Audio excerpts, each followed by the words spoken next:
الحمد لله نحمده ونستعينه ونستغفره ونؤمن به ونتوكل عليه ونعوذ بالله من شرور أنفسنا ومن سيئات أعمالنا من يهده الله فلا مضل له ومن يضلله فلا هادي له ونشهد أن لا إله إلا الله وحده لا شريك له ولا نظير له ولا مثل له ولا مثال له ونشهد أن سيدنا وسندنا وشفيعنا وشفيع أمرنا وحبيبنا وحبيب ربنا ومولانا محمدا عبده ورسوله أرسله الله إلى كافة للناس بشيرا ونذيرا وداعيا إلى الله بإذنه وسراجا منيرا أما بعد فأعوذ بالله من الشيطان الرجيم بسم الله الرحمن الرحيم قد أفلح من تزكى وذكر اسم ربه فصلى بل تؤثرون الحياة الدنيا والآخرة خير وأبقى إن هذا لفي الصحف الأولى صحف إبراهيم وموسى. صدق اللہ. بزرگان محترم، برادران عزیز اور میری اسلامی بہنیں، اللہ تبارک و تعالیٰ نے اس کائنات میں جو بھی چیز پیدا کی ہے اس کا ایک مادہ اور ماہیت بنائی ہے اور ایک بنائی اس کی صورت. مادہ اور ماہیت بدلتی نہیں ہے، صورت بدلتی رہتی ہے. مثلا گارا ہے، گارے کا ایک مادہ اور ماہیت ہے کہ پانی اور مٹی سے بنی ہوئی ایک چیز ہے. تو یہ مادہ اور ماہیت بدلتی نہیں ہے، ہاں اس کی صورتیں بدلتی رہتی ہیں. کبھی یہ اینٹ کی شکل میں نظر آتا ہے، کبھی کمہار کے برتنوں کی شکل میں نظر آتا ہے، کبھی یہ گارا دیوار کی شکل میں نظر آتا ہے، کبھی کسی برتن کی شکل میں نظر آتا ہے، لیکن رہتا گارا ہی ہے. تو مادہ اور ماہیت اس کی نہیں بدلی، ہاں مختلف صورتوں میں آپ کو نظر آتا ہے. ایسی کپڑا ہے، کپڑے کا ایک مادہ اور ماہیت ہے، تو مادہ اور ماہیت بدلتا نہیں ہے لیکن یہ کپڑے کی صورتیں بدلتی ہیں. یہ کپڑا کبھی تہمت کی شکل میں نظر آتا ہے، کبھی قمیض اور کرتے کی شکل میں نظر آتا ہے، کبھی پگڑی کی شکل میں نظر آتا ہے، کبھی جراب کی شکل میں نظر آتا ہے. تو کپڑے کی ماہیت اور اس کا مادہ بدلا نہیں ہے، وہ وہی ہے لیکن وہ صورتیں بدلتی ہمیں نظر آتی ہیں. تو اسی طریقے سے دنیا کی کسی بھی چیز کا آپ جائزہ لے لیں تو اس کا ایک مادہ اور ماہیت ہے کہ جس سے وہ چیز بنی ہے، وہ بدلے گا نہیں، ہاں اس کی صورتیں بدلتی نظر آئیں گی، مختلف صورتوں میں وہ چیز نظر آتی ہے. تو اسی طریقے سے اللہ تبارک و تعالیٰ نے اس انسان کو بھی دنیا کی ایک چیز بنایا ہے. لہٰذا انسان کو بھی اللہ تبارک و تعالیٰ نے ایک زندگی عطا کی ہے، ایک حیات عطا کی ہے.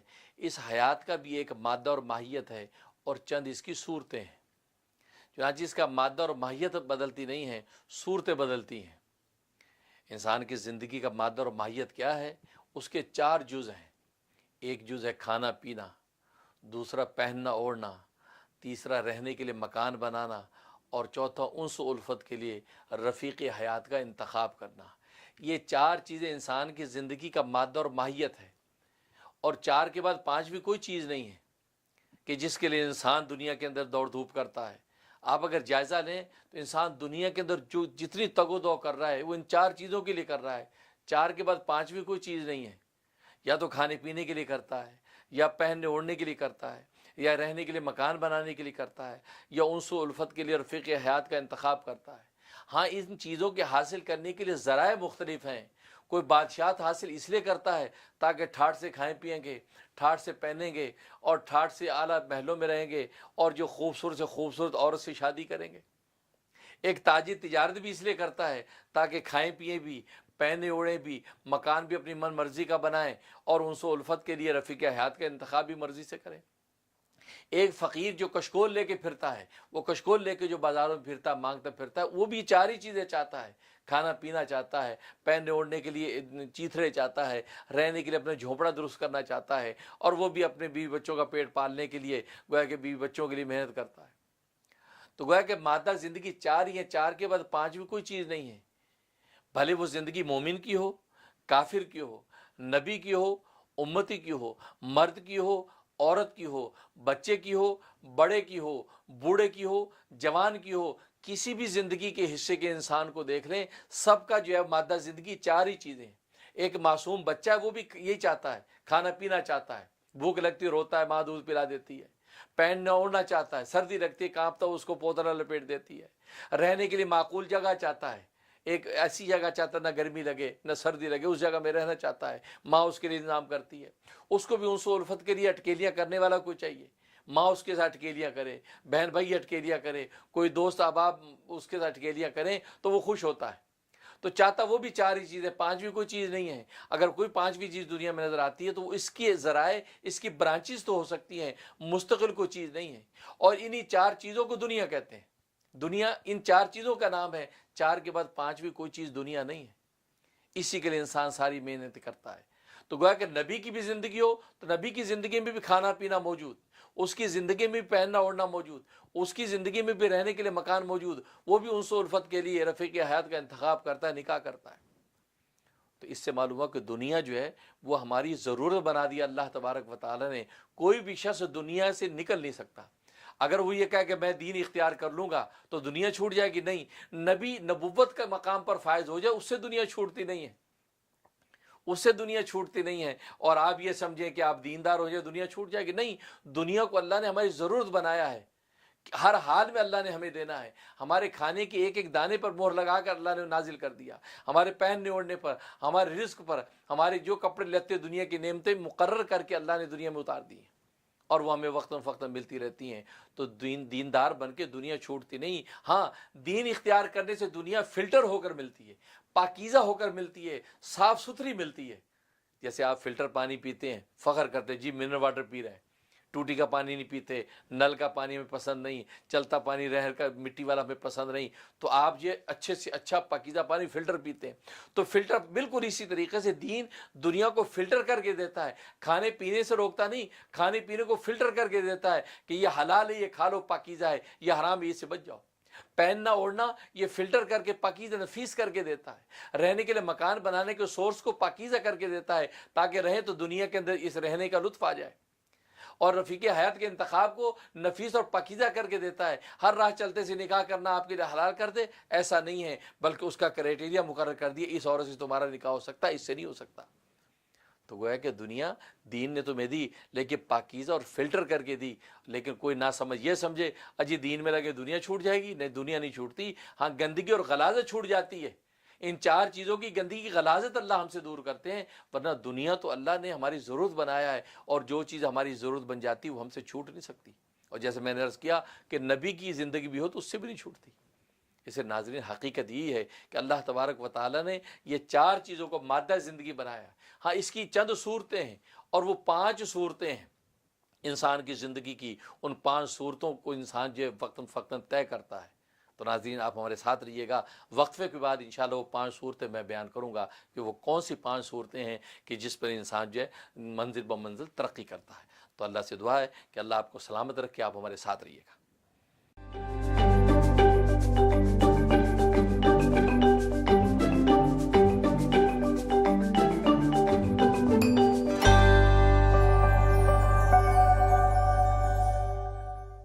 نبی کریم صلی اللہ علیہ وآلہ وسلم نے فرمایا، عورتوں کے ساتھ اچھا سلوک کیا کرو۔